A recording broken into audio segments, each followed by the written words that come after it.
Iniciando a gravação certinho. Me ouvem bem?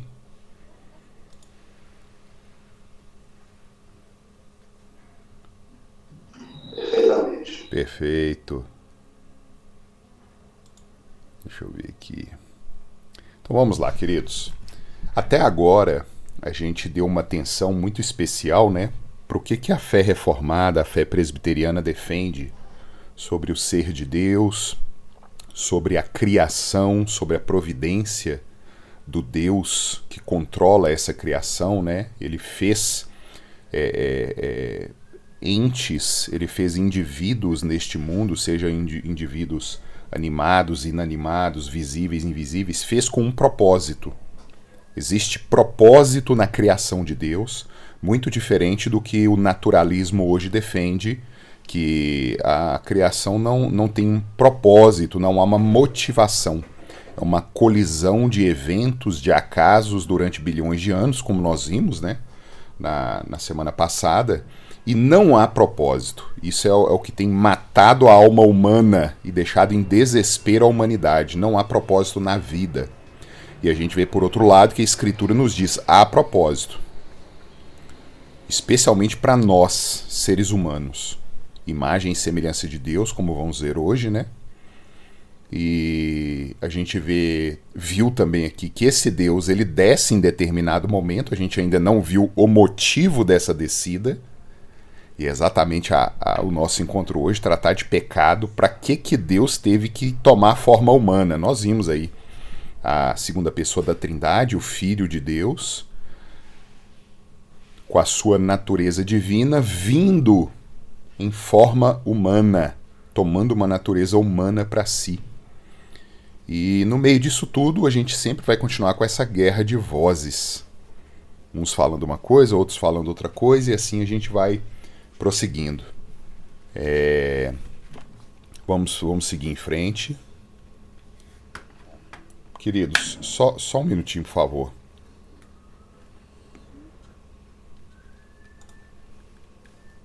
Ô, Teu, eu tô numa aula. Eu sei, aqui, isso que eu te falei, ó.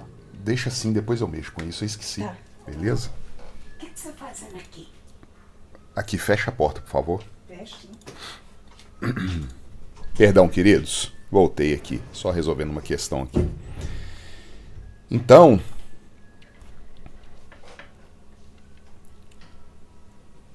Gênesis 1:27, ele tem uma narrativa muito peculiar sobre os seres humanos, sobre a natureza humana, sobre aquilo que nós somos.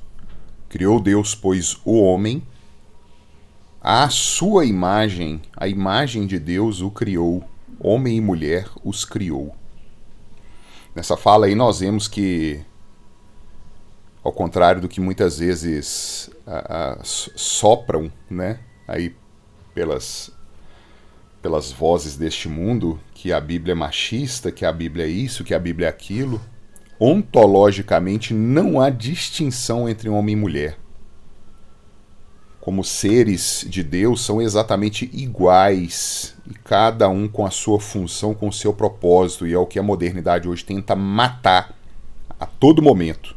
Colocar uma isonomia funcional onde não há uma isonomia funcional, mas ontologicamente, no seu ser, nos seus valores, na ética, na moral, naquilo que nós representamos diante de Deus, né, e da criação, homem e mulher são exatamente iguais, imagem e semelhança do seu Criador. Quando a gente trabalha com essa palavra, né, imagem e semelhança, é interessante que a gente sempre pensa na nossa forma, por assim dizer, né? Braços, pernas, até mesmo nessa questão mais espiritual, né?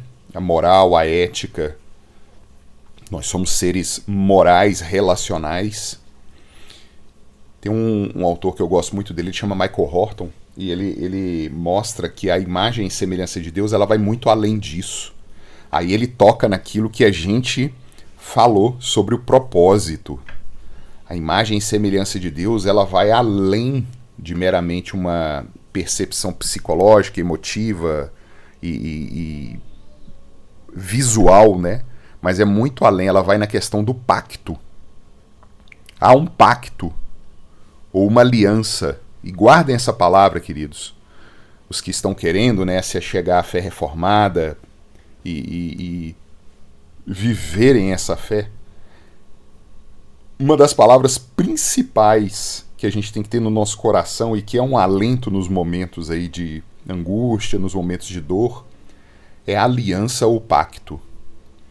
Dos grandes sistemas teológicos, né, que a Escritura nos mostra, o aliancismo, que vem de aliança, né, é a base de todo o resto que nós vamos estudar. Deus tem uma aliança com os seres humanos. E nenhum outro ser que Deus criou, ele estabeleceu esse relacionamento, essa aliança, esse pacto, nem com os anjos. Então ponham isso no coração.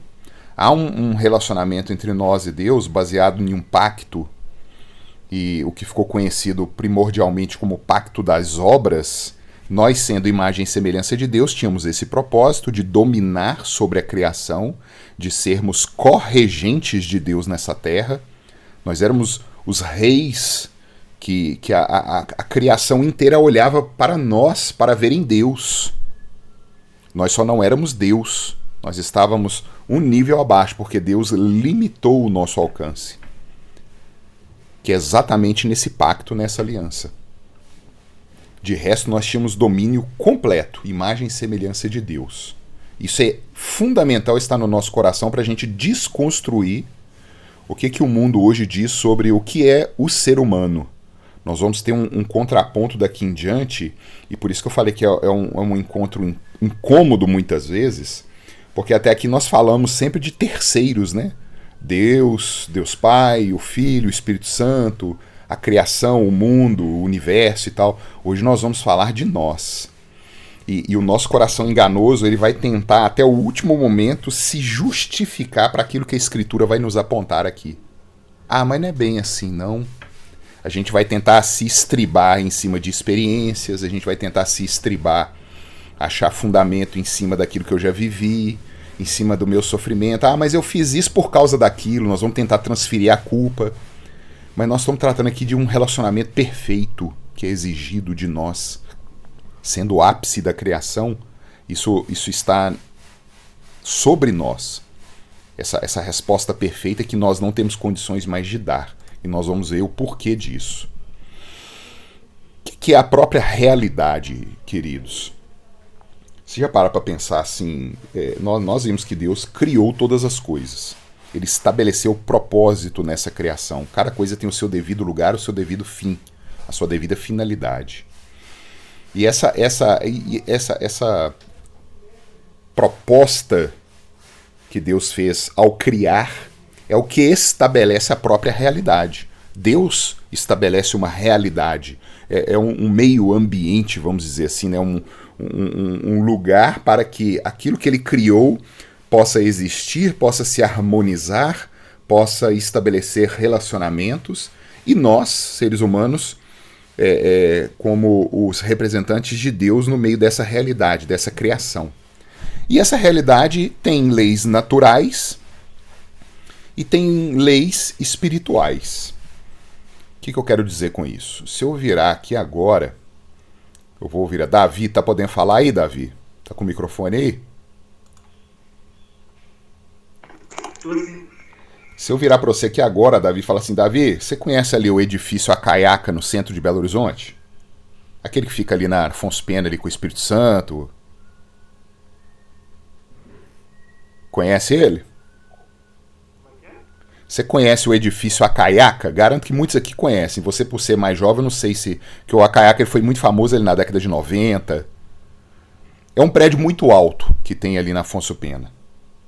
Eu vou pedir para, assim que a gente acabar essa aula aqui, você ir lá na Afonso Pena, subir nesse prédio e pular lá de cima. O que você vai me responder? Não. Por quê? Mas por que você morre? Da altura. Tá, mas o que a altura tem a ver com a morte? Se eu pular, olha. Se eu pular, eu vou atingir o chão numa velocidade. Né? Já morro. Bom, bom. E por que tem essa velocidade? Qual que é a causa dessa relação altura, velocidade, morte? O que tem a ver? A gravidade. Exatamente, Davi, queridos. Existe uma lei natural, a lei da gravidade, um corpo gigantesco influencia corpos menores no cosmo, e há uma força gravitacional que a gente chama, né? E essa força gravitacional nos faz acelerar 10 metros por segundo. E dependendo da altura que a gente pular, quando a gente bater no chão, nós vamos desacelerar numa forma tão brusca, né? De, sei lá, a gente chegar no chão a 100 km por hora e bater no chão. Você vai de 100 a 0 em milésimos de segundo. Isso vai provocar uma explosão dentro do seu corpo. Os seus órgãos, eles não aguentam essa desaceleração. Eles vão explodir. E eis a resposta. E é um absurdo quando a proposta que eu fiz aqui, o Davi, ele sabe, existe uma lei natural. E outras tantas no universo, nessa realidade que Deus criou, né? Que operam. Essas leis naturais operam, elas existem. Você não tem como assinar um papel lá no Senado agora, ou o STF fazer lá um despacho lá, está cancelada a lei da gravidade. Não existe essa possibilidade. E da mesma forma, queridos, nós temos leis espirituais. Nós temos leis espirituais que controlam, assim como as leis naturais, que controlam os relacionamentos entre a imanência e a transcendência. A imanência é aquilo que nós estamos vendo aqui, a natureza, né? No melhor sentido dessa palavra natureza. Quando eu uso natureza aqui, eu não estou usando esse sentido ecológico aí, moderno, não. É a coisa que foi criada, a natureza, e a transcendência, aquilo que a nossa razão, aquilo que o empirismo, chega um momento em que eles se limitam, mas há um sopro de vida em nós que nos mostra que há algo além. Essa é a transcendência. Essas leis espirituais regem o que é visível e o que é invisível. Regem o que nós vivemos agora nessa realidade e a realidade do porvir. Essas leis espirituais, elas não têm o mesmo valor para nós, seres humanos, que as leis naturais. Por quê? Vocês já pararam para pensar? Realmente tem uma lei da gravidade aí que eu vou respeitar, porque senão eu vou tomar uma ferrada se eu pular de um prédio. Eu vou morrer na melhor das hipóteses, eu vou ficar um aleijado, alguma coisa assim. Eu não quero isso, por quê? Porque existe uma lei natural e eu vou respeitá-la. Agora a gente não tem esse cuidado, queridos, com as leis espirituais. Muitas vezes a gente até ignora, a gente não quer saber. E essas leis espirituais, elas nos foram colocadas por Deus desde o início. Elas foram colocadas no coração do ser humano. Há em nós uma perspectiva de moral e de ética, por mais torpe que uma sociedade possa chegar.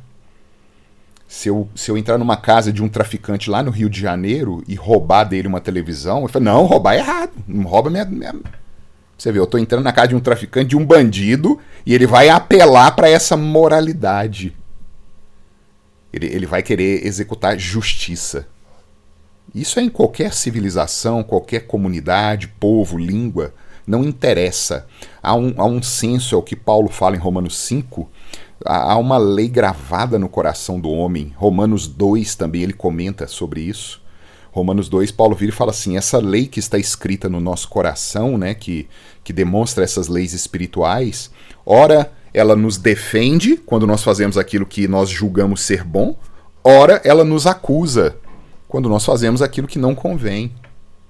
Isso mostra há algo além. E essa lei é a expressão da própria glória de Cristo que foi manifesta em palavras lá no Monte Sinai. Êxodo capítulo 20, os 10 mandamentos. E os 10 mandamentos não é uma coleção de 10 propostas que Deus fez.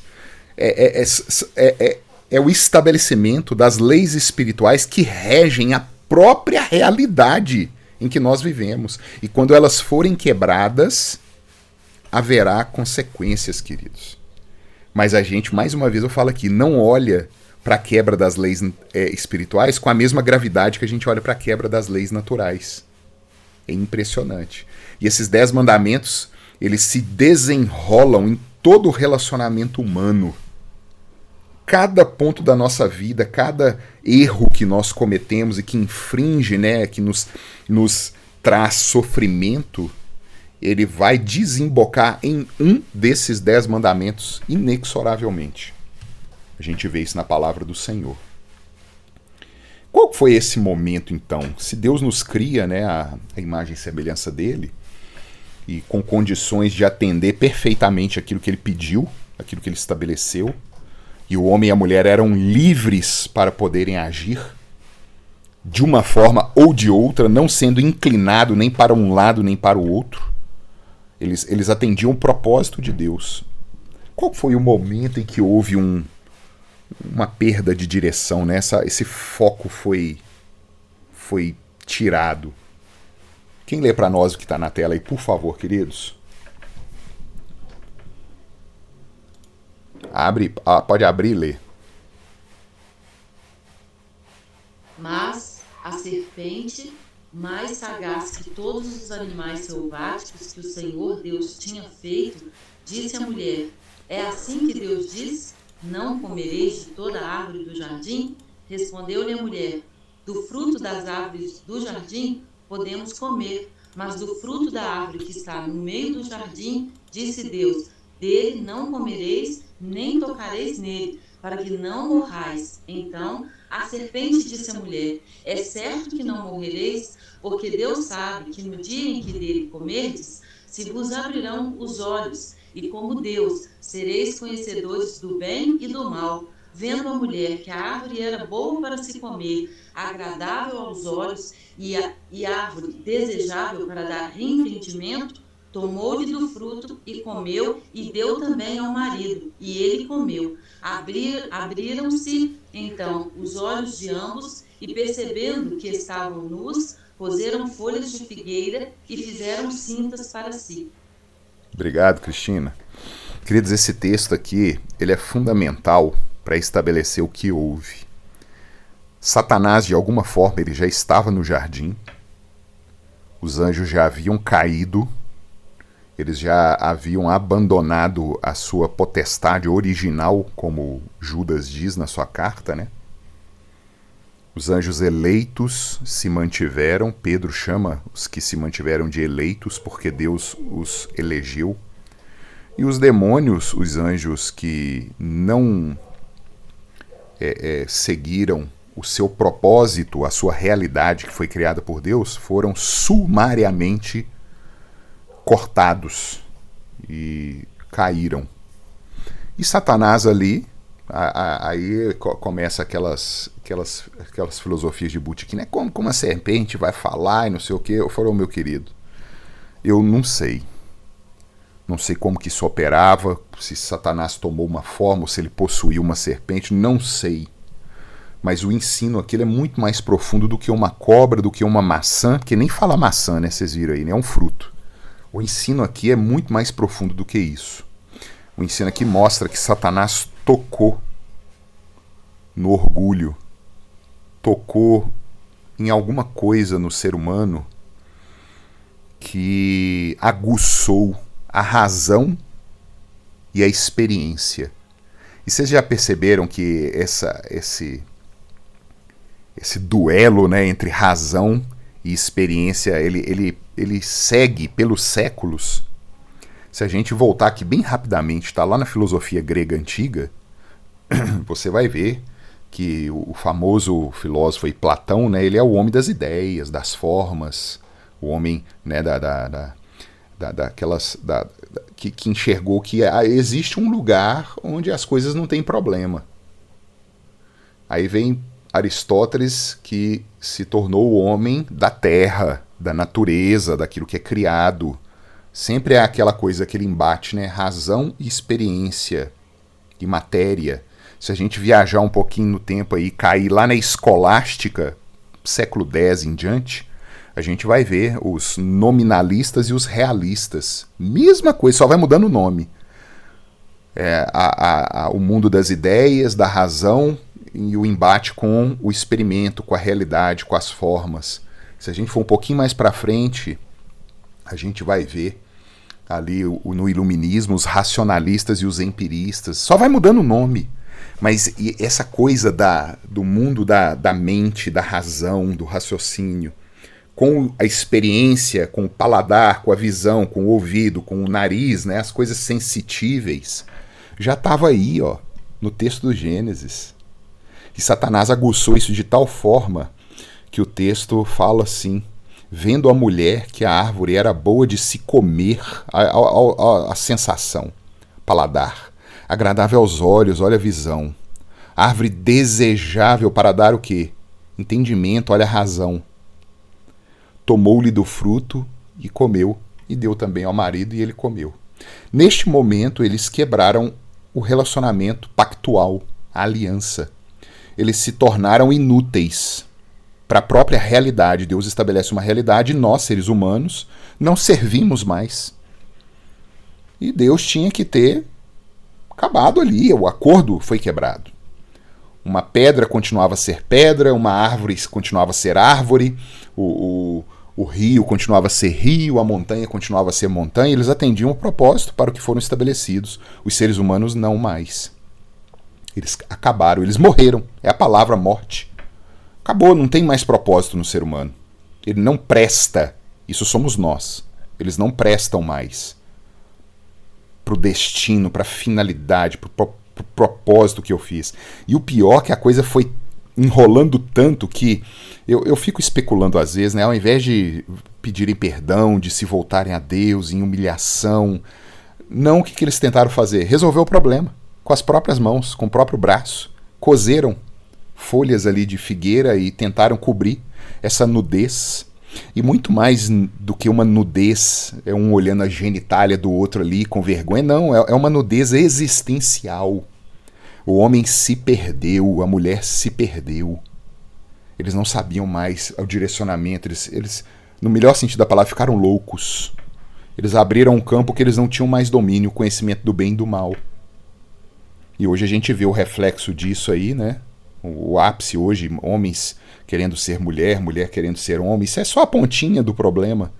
Há uma coisa muito mais ampla e que está sendo visível agora nessa loucura, a ponto de um filósofo aí defender que a existência precede a essência. Eu já vi crente botando essa frasezinha aí, achando lindo, né? Coisa de Satanás. É exatamente o que o diabo fez aqui. Você experimenta, você vive primeiro e depois você vai saber o que você é. É o que Sartre quis dizer nessa frase. A existência precede, ela vem antes da essência. Não, a Escritura diz que a essência vem primeiro. Nós somos homem, mulher, imagem e semelhança de Deus com propósito. E a partir disso, desse pressuposto, eu vivo. Mas hoje, o que o mundo quer é o contrário. Eu experimento, eu vivo, eu sou um ser amoral, aético, eu defino o meu caminho, eu falo para mim mesmo o que é certo, o que é errado, uma autodeterminação, um orgulho, uma independência que tem feito o que tem feito aí, a gente tem visto. E muitas vezes nos acomete. Nos acomete. Vamos seguir, queridos. Neste momento que a humanidade cai, é conhecido como queda, né? Esse abandono da realidade que Deus criou, e a gente criou uma realidade paralela que não existe, que o autor aos Eclesiastes vai chamar de revel, ou vaidade, né? Vaidade de vaidades é o texto. A palavra ali, revel, ela significa fumaça. A gente criou um ambiente, né? Uma realidade que a gente tentou viver nela e que traz morte. É como se fosse uma fumaça. Imagina uma chaleira fervendo ali água para o café, você está vendo a fumaça saindo do bico ali da chaleira, e de repente aparece uma imagem como se fosse de um cachorrinho, alguma coisa assim. Você fala, que legal, uma imagem de cachorro na fumaça, aí você tenta pegar aquela fumaça ali. Ela vai esvair na sua mão, né? Ela não tem consistência, substância. Essa é a vida. Vaidade de vaidades, revel.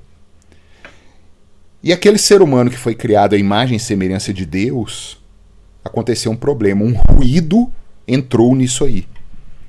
Tanto que Gênesis 5, quando Adão tem o seu terceiro filho, né? Deus ele é muito claro, ele vira e fala assim: viveu Adão 130 anos e gerou um filho à sua imagem, à sua semelhança.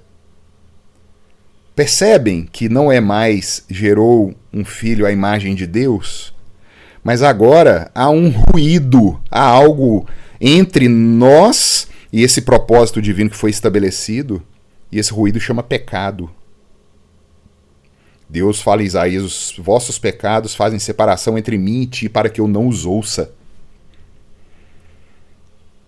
A gente continua sendo imagem e semelhança de Deus, tanto que ele providenciou redenção. Mas nós estamos hoje torcidos, nós somos uma caricatura de Deus, uma anedota. Nós somos algo disforme, quebrado. Nós somos a imagem e semelhança de Adão. Essa é a nossa situação hoje. Essa é a situação do meu netinho que está lá no ventre da Ana. É a situação aí do netinho da Cristina, né? Cristina que está lá no ventre da Raila. Nós somos a imagem do nosso pai Adão. Há um problema. Há um problema ético entre nós e Deus. Pecado, e João fala, pecado é transgressão da lei. E ponto final. A modernidade vai tentar defender, rodar e dizer que não é bem assim, e que o homem, falta para o homem melhorar é a escola, é a educação, é o hospital, é segurança. Aí vem as teorias sociais, vem aquele mundo de... É revel. É a realidade ignorada do início. Isso tem entrado nas igrejas, viu? Igrejas que não entendem o porquê que eu estou aqui adorando este Deus. O que esse negócio de Jesus morreu pelos meus pecados? O que é pecado? As pessoas nem sabem. E é o que nós estamos vendo aqui hoje. Essa quebra, esse abandono do propósito da lei de Deus é o pecado. E isso nos passou por geração ordinária, como eu estava comentando. Quem lê para nós aí Romanos 5,12? Tem uma série de textos agora que a gente vai revezando. Portanto, como por um homem entrou o pecado no mundo, e pelo pecado a morte, assim também a morte passou a todos os homens, por isso que todos pecaram. Romanos 5,12. Muito obrigado, Simone. Então não existe, queridos, aquele momento, muitas igrejas que defendem, né? O menino é inocente até 7 anos, chega a botar até uma idade do menino. Depois de 7 anos é que é pecador e tal. Gente, isso é heresia, isso é afronta à palavra de Deus. A humanidade está com um problema desde a concepção. Davi diz: em pecado me concebeu minha mãe, e eu sou assim desde a meninice. O Jó vira e fala assim: acaso pode tirar o que é puro do impuro, falando no nascimento, né, de um ser humano. Um pecador gera um pecador, um cachorro gera um cachorro, um gato gera um gato. É uma sucessão ordinária. E não há o que nós possamos fazer. Se crianças no ventre fossem inocentes, como muitos defendem, né? Elas não morreriam, queridos. A morte é o salário do pecado. É o pagamento, tá aqui, ó. Por que bebezinho então morre? Porque eles são pecadores. E aqui vale a distinção, né? Pra gente colocar as coisas no lugar. Existe aquele pecado factual, aquele que nós fazemos, que é doloso ou não, né? Um pecado culposo, aquele que não teve a intenção, mas está lá, é o erro que existe em nós. Mas aqui nós estamos falando do pecado original, é da origem, é da raiz, aquele veneno que veio na sucessão da humanidade. Então o neném, o bebezinho, ele é pecador não é porque ele fez alguma coisa. Vocês têm que entender que a Escritura nos afirma: nós somos pecadores não é porque pecamos em algum determinado momento. Nós pecamos em algum determinado momento porque somos pecadores. Está na natureza, a gente só vai colocar aquilo para fora no momento em que a gente tiver condição. Qual que é esse momento? Não sei. Não sei. Mas pecado não é aquilo que a gente fez ontem, que a gente faz hoje ou que a gente vai fazer amanhã. Prestem atenção nisso. Pecado é o que nós somos, está na nossa essência, na nossa natureza. Nós erramos. Isso é pecado, desobediência. O que é nascido da carne, é o texto aí. E o que é nascido do espírito é espírito. Não te admires de eu te dizer, importa-vos ser nascidos do alto. Gente, e o povo de Deus vai temar com Jesus Cristo. Vocês estão vendo? O que é da terra, o que é carne, o que é aqui de baixo, é daqui de baixo. Mas o que é nascido do Espírito é Espírito. Portanto, como por um homem entrou o pecado no mundo e pelo pecado a morte, assim também a morte passou a todos os homens, por isso que todos pecaram novamente. 5:12. Não há um justo, nenhum sequer. Não há quem entenda, não há quem busque a Deus. Todos a uma se tornaram inúteis. Quando eu falei lá atrás, uns slides para trás, aí, a gente parou de funcionar, a gente se tornou inútil. A gente perdeu o propósito, não há mais funcionalidade. Para nós era embolar igual uma folha de papel usada e jogar fora. Mas não é eu que estou falando isso, não. É o apóstolo Paulo em Romanos 3, tá? Não há um justo, nenhum sequer. Todos se tornaram inúteis. Está falando de nós. E aí vem a lei de Deus que foi dada, e nós vamos entender isso aí, né? Então para que Deus deu uma lei e tal, se a lei não salva, se todos pecaram e não conseguem, né, corrigir esse problema, como Adão e Eva tentaram cozer figueiras para se vestirem e não conseguiram, Deus teve que abater um animal ali para vesti-los. Aí Paulo vem, quando ele entende, né, Paulo fariseu de fariseu, hebreu de hebreu, da tribo de Benjamim, um homem reto na lei, ele vira e fala assim, é evidente que pela lei ninguém é justificado diante de Deus, porque o justo viverá pela fé. Ele repete Abacuque. Essa é a explosão da reforma protestante. O peso que a igreja romana, né, estava colocando sobre o povo foi aliviada quando redescobriram que há uma distância tão grande, tão intransponível, tão impossível da gente corrigir o nosso problema ético e moral com Deus, que é impossível que alguém seja justificado diante de Deus pela lei. Agora pensa na situação. Deus exige perfeição. Deus, ele é bom em tudo que ele faz. Tem um pastor que eu gosto dele muito, chama Paul Washer. Diz ele que ele chegou na classe do seminário, né, da faculdade, a turma meio dispersa, batendo papo e tal, ele virou lá na frente, assim, chegou e falou assim, hoje eu tenho a revelação mais terrível para fazer para vocês. Vocês vão ficar abismados com o que eu vou falar aqui. A informação teológica mais, assim, que vão deixá-los boquiabertos. Aí diz que a turma parou assim, né, aquela coisa, né, de sensacionalismo, né? A turma parou, olhou assim e tal. Ele virou para a turma e falou assim, Deus é bom. Aí o pessoal, professor, não sei o que e tal. Ele falou, não, essa é a notícia terrível. Deus é bom e nós não. E o que Deus que é bom e que é justo, o que ele tem que fazer com criaturas injustas? O que um juiz num julgamento, né, com provas, com confissão, com testemunhas, imagens, documentos, o que um bom juiz precisa fazer para aquele que está sendo acusado e que foi provado que ele é culpado? Um bom juiz tem que condenar, é o mínimo que a gente espera. O que Deus fará com cada ser humano que pisar nessa terra no dia do juízo, com as provas que nós damos, com os vídeos, entre aspas, tá? Os vídeos do nosso coração, dos nossos pensamentos que Deus sonda, os testemunhos, as coisas que nós já fizemos? O que um Deus que é bom, um juiz bom, precisa fazer conosco naquele dia? É disso que o Paulo está falando.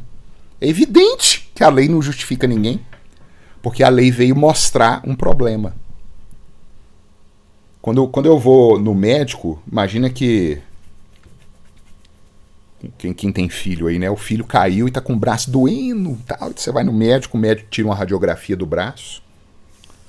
Aí a radiografia bota lá na luz assim, tem um osso quebrado aqui realmente. Você não vai pegar o seu menino, ou você mesmo que foi lá, né, que tá com o braço quebrado, a radiografia na mão, e sair comemorando com a radiografia e ir embora. O que você vai pedir pro médico? Fala, eu quero a cura disso aí, ué. Então vamos engessar, vamos botar no lugar e tal. A lei é a radiografia. A lei de Deus, ela é o exame. Ela nos mostra um problema. E as pessoas estão comemorando a lei de Deus, em vez de chorar. E qual que é a cura? Qual que é o gesso para esse problema que foi diagnosticado pela lei? O Evangelho. O Evangelho é que direciona, é que dá o caminho. Eu não vou comemorar a minha vida baseado na lei, eu vou comemorar a minha vida baseado no Evangelho. E aonde que a lei entra nisso, então?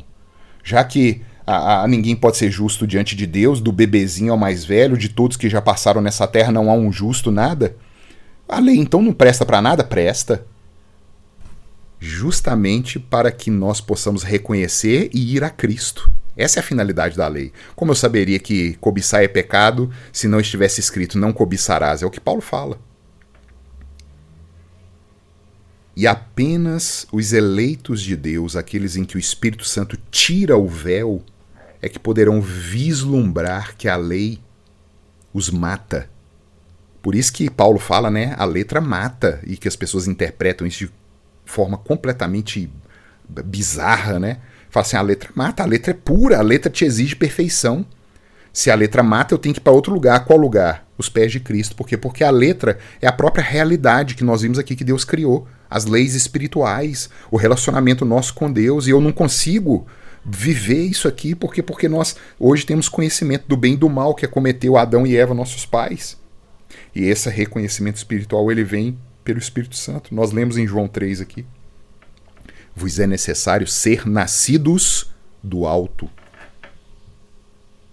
E em determinado momento, com a pregação da lei, com a pregação do Evangelho, e isso não está nas nossas mãos, não nos cabe avaliar para quem nós vamos pregar, para onde que nós vamos levar a palavra de Deus, nós somos chamados a pregar. Nós não sabemos quem são os eleitos, e graças a Deus por isso.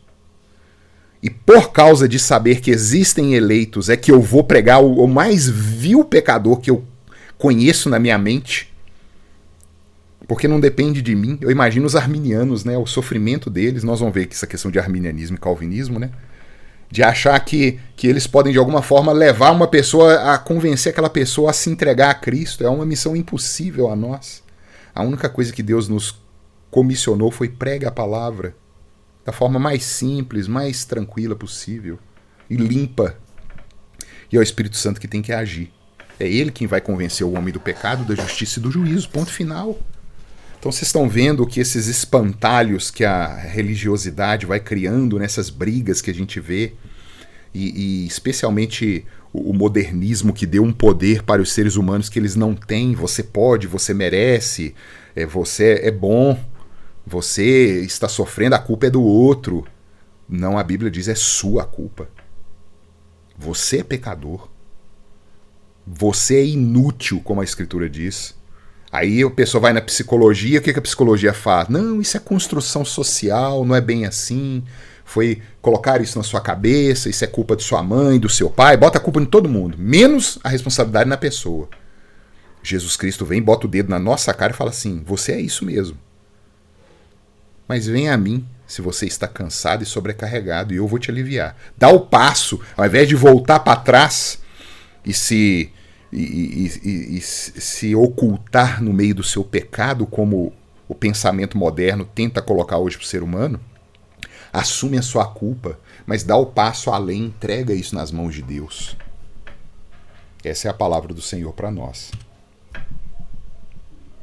Por natureza, filhos da ira. Gente, esse texto de Paulo aqui ele é terrível, porque ele nos chama de filhos do diabo, cada um aqui. Ele vos deu vida estando vós mortos nos vossos delitos e pecados, nos quais andastes outrora, segundo o curso deste mundo, segundo o príncipe da potestade do ar, do espírito que agora atua nos filhos da desobediência. E olha o que Paulo fala, hein? Entre os quais também todos nós andamos outrora. Eu, Paulo, estava lá, a mesma coisa, perdido. Segundo as inclinações da nossa carne, fazendo a vontade da carne e dos pensamentos, e éramos, por natureza, por essência, o que nós éramos? Filhos da ira, como também os demais. Vocês estão vendo? Não há um justo. Filhos da ira. Não há esperança. Jesus vira para os fariseus e fala assim, vós sois filhos do diabo, porque fazeis as obras do vosso pai. A gente lê o texto, né? Os fariseus, filhos do diabo, a gente se acha justo, né? Jesus está falando aquilo é para nós. Quando a gente mente, quando a gente cobiça, quando a gente desonra nossos pais, quando a gente é pornográfico, é lascivo, nós estamos fazendo a obra do nosso pai, que é o diabo. É simplesmente isso. Mas aí tem a cura. Se o Filho vos libertar, verdadeiramente sereis livres. A única saída é o nosso Moisés nos tirar do Egito e nos levar para o seu reino, para Jerusalém. É o que Paulo fala, né? Ele nos transportou do império das trevas para o reino do Filho do seu amor. A única condição é essa.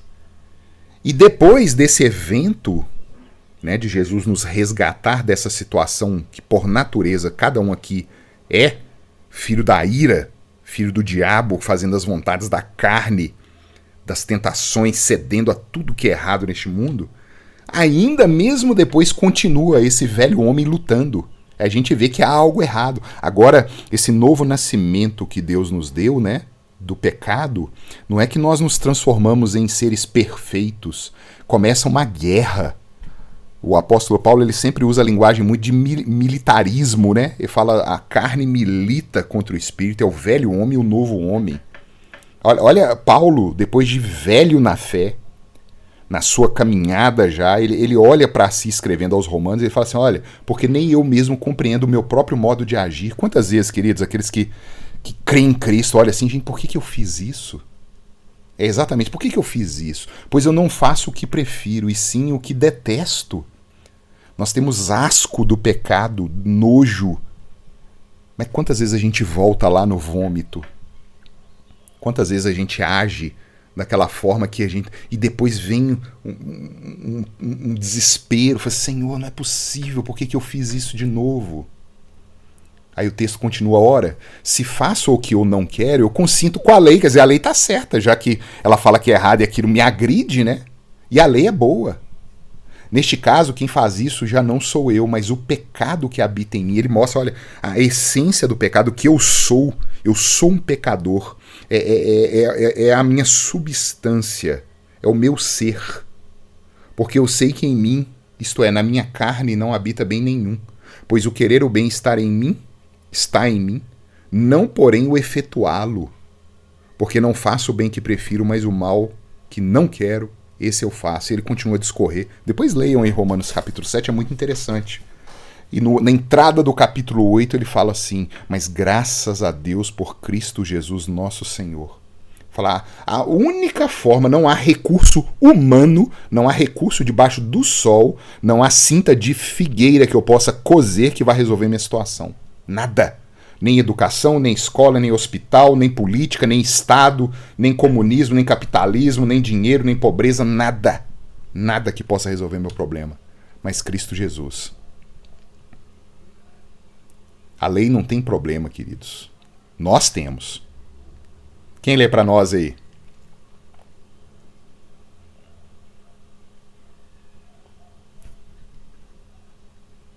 Pode abrir e ler.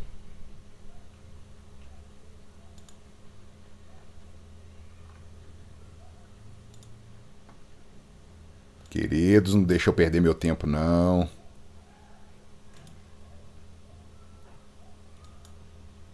Cadê a turma? Qual é o grande mandamento na lei? E Jesus disse-lhe, amarás o Senhor teu Deus de todo o teu coração, e de toda a tua alma, e de todo o teu pensamento. Este é o primeiro e grande mandamento. E o segundo, semelhante a este, é: amarás o teu próximo como a ti mesmo. Estes dois mandamentos dependem toda a lei e os profetas. Obrigado, Cristiano. Vocês estão vendo, queridos? Jesus Cristo ele afirma que céus e terra passarão, mas não passará um tio e um i da lei de Deus. Há um engodo nas igrejas hoje, né? Colocando em contraponto lei e graça. Não, as duas se harmonizam. Sem a lei eu não conheço a graça. E sem a graça eu estou condenado pela lei. E com a graça eu vou amar a lei de Deus e fazer aquilo que Deus quer que eu faça. Eu vou voltar a viver a realidade que foi criada por Deus e não a realidade que o pecado concebeu na minha mente. E todo mundo ama esse texto, né? Até o ímpio, né? Amar o Senhor sobre todas as coisas, amar a teu próximo. Oh, que coisa, né? Que filósofo que foi Jesus, o ateu, o ímpio deve falar, né? Que grande pensador. Aí Jesus no finalzinho coloca assim, destes 2 mandamentos dependem o quê? A lei e os profetas. Está falando do Antigo Testamento aqui. A lei é o Moisés, os 5 primeiros livros da Escritura, e os profetas o restante. São os representantes do Antigo Testamento. Lá no Monte da Transfiguração, com quem Jesus encontra? Moisés e o profeta Elias. Ali é o encontro do próprio Deus com a sua palavra, com o Antigo Testamento. Moisés representando o Pentateuco e Elias representando os profetas. Disso dependem toda a lei e os profetas. Amar, queridos, é cumprir a lei. Paulo ele é muito claro em Romanos 13. O amor é o cumprimento da lei. Ah, você quer amar o seu próximo? Honra teu pai e tua mãe. Não mata, não rouba, não adultera, não cobiça, não levanta falso testemunho. Isso é amar. É abater o velho homem que quer colocar isso tudo para fora, mas segurar e clamar a Deus misericórdia, para que tenha uma vida reta. É a língua, né, que Tiago diz.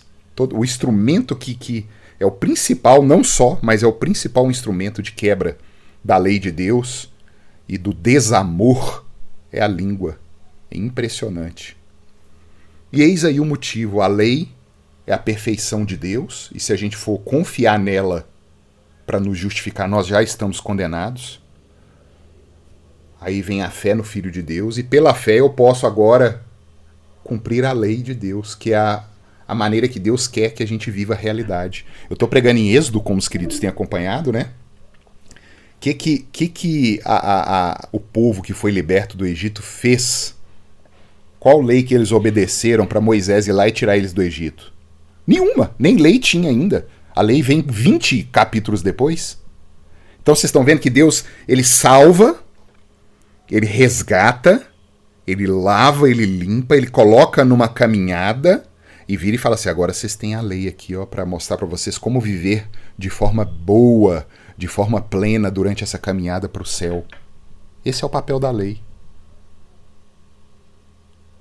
Refrear o mal, nos dá condições de criar nossa família, nossos filhos, de conviver no trabalho, no dia a dia, com os amigos. É a bênção da lei que vem depois que a gente é salvo, a gente reconhecer. Antes, ela nos acusava, você é pecador. Agora, ela nos fala, você é um filho de Deus, porque você confiou em Cristo. Agora Deus, quando te olha, ele não te olha pelo que você faz, ele te olha pelo que Cristo fez. Por isso, quem crê no Filho tem a vida eterna. É a única solução. O que todavia se mantém rebelde contra o Filho, não precisa de Cristo. Cristo é até bacana, né? Até legal Jesus, o que ele fez e tal, mas eu vou evoluir, eu vou morrer, vou reencarnar, eu tô dando cesta básica, eu tô ajudando no orfanato, eu tô fazendo um monte de coisa aqui, que, né, até Jesus ensinou que a gente tem que fazer isso e tal, mas também que a cabeça da pessoa ela tá toda transtornada. Aquele que se mantém rebelde contra o Filho não verá a vida, mas sobre ele permanece a ira de Deus. Uai, permanece? Aquilo que permanece é porque já estava lá. Gente, isso aqui é terrível. Aquele que se mantém rebelde contra o Filho, o que o Filho nos manda? Creia em mim. Após crer em mim, faça as minhas obras. Não confiando nessas obras, mas sabendo que a obra é uma bênção na sua vida, que veio para que você andasse nela. Elas já estavam lá, como Paulo diz, né? Paulo fala, porque pela graça sois salvos mediante a fé, isso não vem de vós, é um dom de Deus, não de obras, para que ninguém se glorie, pois somos feitura dele, criados em Cristo Jesus, para as boas obras. Não é por causa das boas obras, é para as boas obras, que estavam preparadas de antemão para que andássemos nelas. E aquele que transtorna essa mensagem, que acha que eu tenho que obedecer para eu ser salvo, eu pequei, eu perdi minha salvação, agora eu tenho que fazer alguma coisa para ganhar a salvação de novo. Jesus é muito claro, a ira permanece, você tem medo.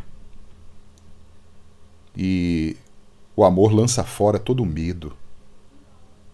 Aquele que é filho de Deus não deixa de ser filho porque quebrou a lei. O Davi aí da Simone, o Lucas e o Davi da Cristina, o meu Gabriel, algum outro pai e mãe que tiver aqui no grupo, né? O seu filho não deixa de ser filho porque ele te desobedeceu em algum momento. Muito pelo contrário, é nessa hora que a vara vai cantar. E a correção vai vir, e assim é com o nosso Deus. Porque senão nós seríamos bastardos, é o que diz as Escrituras. Mas nós somos filhos. E como sempre, no último slide, né? Eu coloco assim, coerência e honestidade. Mesmo que na dúvida. Mas é intelectualmente honesto, né? Nós não precisamos de mais educação, mais saúde, mais segurança. Nós precisamos de vida. Da vida eterna. Pecado é a transgressão da lei de Deus. Semana que vem nós vamos continuar sobre o pecado, tá? O que é pecado? As pessoas vão tentar dar aquelas teorias psicológicas, emocionais e tal. Não, o João está lá no Evangelho de João, na carta de João. Pecado é a transgressão da lei, ponto final. A transgressão da lei gera morte, por isso todos morremos. É a questão da lei natural, né, que o Davi falou, não vou pular não, porque eu vou morrer. Exato. E quando eu violo as leis espirituais, e por natureza eu já violo, porque eu me perdi lá no Éden, junto com os meus pais, e eu sou filho de ser humano, a gente morre porque a transgressão gera morte. E eis o motivo de Deus ter vindo, queridos, ser um substituto para a sentença que pesa sobre todos nós. Deus ele não pode se passar por mentiroso, ele disse que teria consequências, o que é a morte. É um contrato muito limpo, muito explícito, muito simples. Obedeçam de forma perfeita e vivam. Desobedeceu, morte. Mas diferente dos anjos que, quando transgrediram, caíram, para nós, descendência de Abraão, descendência da promessa, Deus providenciou redenção. Ele não podia ser mentiroso, passar a mão na cabeça, mas ele providenciou uma salvação. E como que resolve isso? Um tem que morrer. E aqui é o calo, né? Que muitos até tropeçam nessa caminhada.